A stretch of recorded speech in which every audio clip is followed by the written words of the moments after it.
Today is the second day of the National Congress in China. This is the 20th National Congress, and what we got from yesterday was that the zero COVID policy, or the first thing is that the zero COVID policy is not going away. China's president has said there will be no change to the country's zero COVID policy, which has meant frequent lockdowns and economic disruption. Xi Jinping was speaking at the start of the Communist Party Congress, a gathering that only happens every 5 years. Which really doesn't make sense to anyone. I think, including myself, people were expecting an update or an ease of some kind of restrictions, but Xi Jinping, what he says basically goes and said it's not going to go away. In other words, if there's a block of flats or an apartment building, one person catches COVID, the whole apartment building goes into lockdown or quarantine to go into one of those concentration camps, which you have seen quite frequently on this channel and maybe on the mainstream news as well. What I think is going to happen is that it will just become less and less news, because to do zero COVID is near enough impossible with a population of 4.3 billion people. And even though some countries, like here, for 60 days from May till June, there was zero COVID, no new cases, no COVID cases in hospitals, it was a different way of doing it. But Xi Jinping's way, and it is his way, and no one else's way, he may sort of like just not talk about it and it'd be less in the news. And like what they do a lot in the Chinese government is sweep it under the carpet. It's a crazy idea because the Chinese economy is getting close to bankruptcy. They owe so much money, and will do that in a little while. So some of the headlines are saying, is this the next Mao? China is facing a full-blown debt crisis with $8 trillion American dollars at risk as Xi Jinping's eyes an unprecedented third term. Why is he going for the third term? Well, if he sort of stepped down, basically his life is going to be in danger. That's one of the things. It was in a James Bond movie who said, "You're only president for life," quote unquote. So he's doing this out of selfishness, greed, and just a small community of people. I mentioned there's 1.3 billion people who live in China. Only about 100 million are part of the Communist Party, which is a tiny percentage. There is a picture which I've lost but is on Twitter. That's one part of if you're part of the Communist Party, everything is fine, lots of roses, but the rest of it is like a war zone. Don't get me wrong, living in China is not as bad as you could say I personally am making out. You just get on with it and you just accept it. COVID is a new thing, basically, and the rest of the world has learned to accept it, and they've moved on and economies are growing. The American economy seems to be doing very well at the moment. The UK economy, because of Liz Truss, is doing appallingly bad. I think you could actually get close to saying £1 is close to 1.12. So it's near enough 1 to 1, which hasn't happened in absolutely ages. But let's go into some of the articles I did find on Twitter related to the 20th National Congress.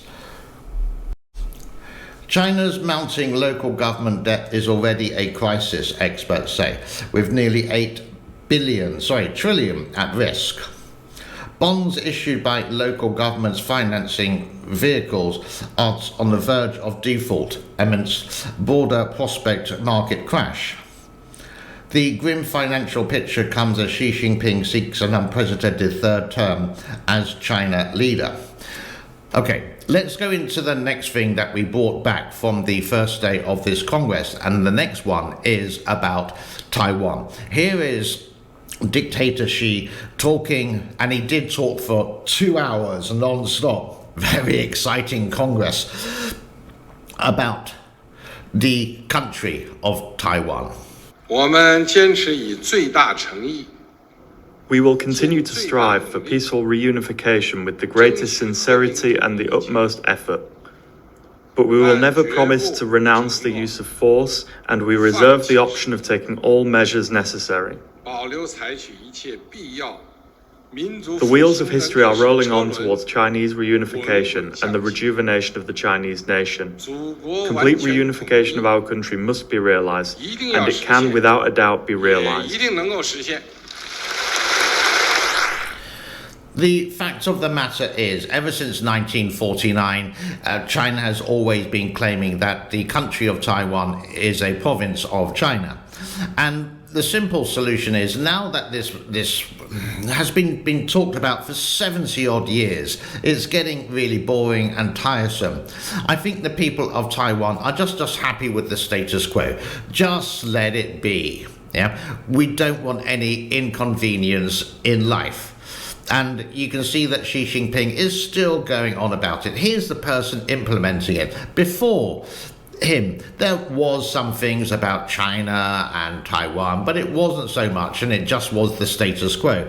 It's this, I'm going to call him a monkey, is just being a selfish little idiot. I'm really sorry. I'm not doing objective. I'm being very subjective for today.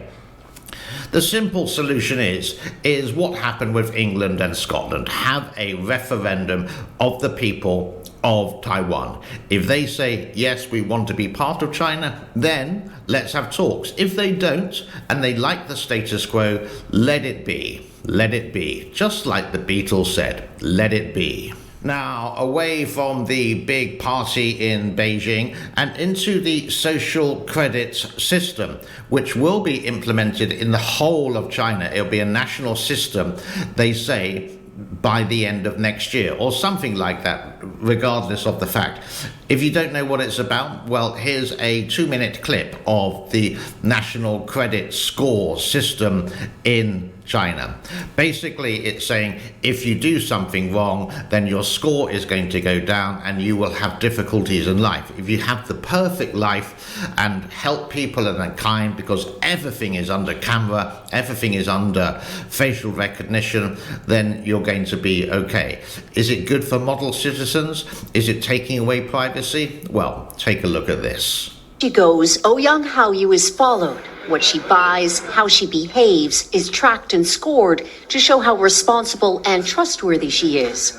It's called the social credit system, and in one version now being tested, a person's reputation is scored on a scale of 350 to 950. And Haoyu, with a good score of 752, is okay with it. In fact, most people are. It's a mechanism pushes you to become a better citizen. It's big data meets Big Brother, expanding how the government monitors, understands, and ultimately controls its 1.4 billion citizens. Thanks to advances in artificial intelligence and facial recognition, and a web of more than 200 million surveillance cameras. Are people bothered by privacy concerns? We think a lot of camera keep the safety is really good. We can accept it. Companies are experimenting with the algorithms to help the government create the new national social credit system. The government also has pilot projects. In one, citizens are required to do hours of unpaid work to get benefits. And scores are docked for things like littering, a messy yard, gossip, even jaywalking. Video of offenders is shown on the local news. And information collectors like Zhou Aini are paid to report on their neighbors. Her quota, 10 entries a month. Like the man who carried a drunk person home. A good deed, she says. Good social credit gets rewarded with perks like cheap loans and travel deals. But a bad score means public shame and worse. Huang Huijun lost a court case and didn't pay. Now he's on a government blacklist. I can't buy airplane or train tickets, he says, and the list goes on. Being discredited makes it hard to get a job or put kids in top schools. The social credit system will go nationwide next year, and few here are willing to criticize it. Something that may pose a risk itself for a bad score and the life that comes with it. I will apologise for the sound today. It's not the best sound in the world, but that's all I'm going to talk about for today. I will also apologise because I do believe news shouldn't be like what I said today.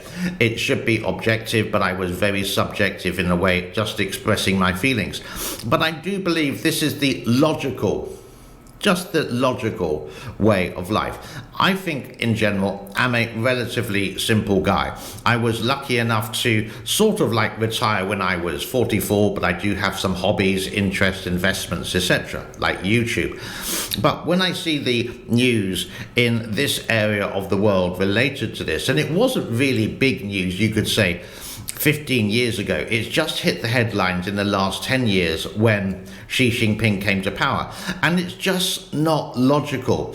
Regardless if you believe in a democracy or believe in a communism state, it must be the people who you, the government, are meant to look after. Now, every country has problems. We've talked about the United Kingdom with Liz Truss at the moment. I don't think she will last long, and her new Chancellor, well, I hope the other party or Boris Johnson did a much better job, even though he did one or two mistakes that got him to resign.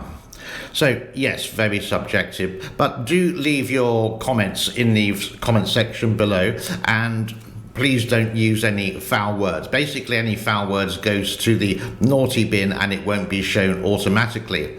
There are one or two people who said, why aren't my comments being shown? Have you deleted them? I don't delete comments unless they are a personal hit against me. And many thanks to the people who have been supporting Pickle recently in the last couple of days. Thank you so much for the finance of a couple of dollars. Every little penny helps. Many thanks to all the members. Many thanks to everyone on Patreon for helping there. And again, lots of people, please do like, subscribe and share. And if you have subscribed, if you got this far on the video, because this is the waffling time or the rant and rave, well, the whole video is a rant and rave basically, please do make sure your subscription is there. That's it from me. Have a most epic day wherever you are. Monday, and very close to Halloween, just 2 weeks away now. Be good, be well. Thank you. Bye-bye. I'm out of here.